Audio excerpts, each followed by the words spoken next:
Welcome to our channel. Today we how to verify ownership renounced state on Etherscan, beginner guide step by step clearly. To verify ownership renounced status on Etherscan, begin by navigating to the Etherscan website.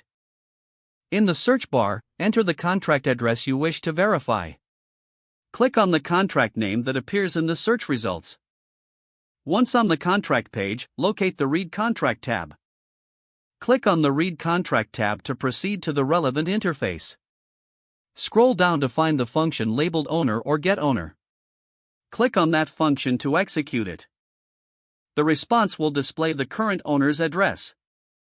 If the response is a 0 address, this indicates that ownership has been renounced. To double-check, head to the Contract tab on the same page. Under the Contract tab, review the contract's source code. Search for the function that handles ownership within the code, typically named Transfer Ownership. Find a segment indicating ownership transfer. If it exists, this further confirms the renouncement of ownership. For further verification, check the transaction history of the contract. Navigate to the Events section to see ownership-related events. Look for an event labeled Ownership Transferred.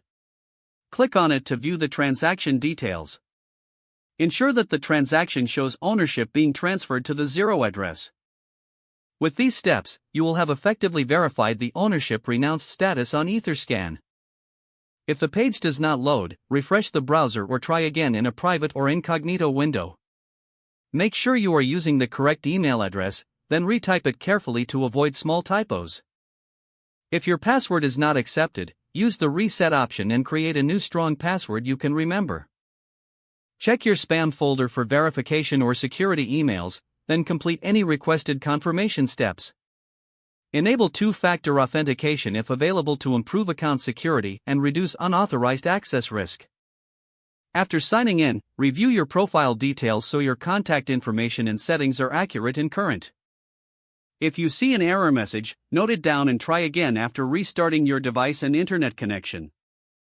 Log out when you finish, especially on shared devices, to keep your account and payment information secure. If the page does not load, refresh the browser or try again in a private or incognito window. Make sure you are using the correct email address, then retype it carefully to avoid small typos. If your password is not accepted, use the reset option and create a new strong password you can remember. Don't forget to like this video and subscribe to our channel for more step-by-step tech guides.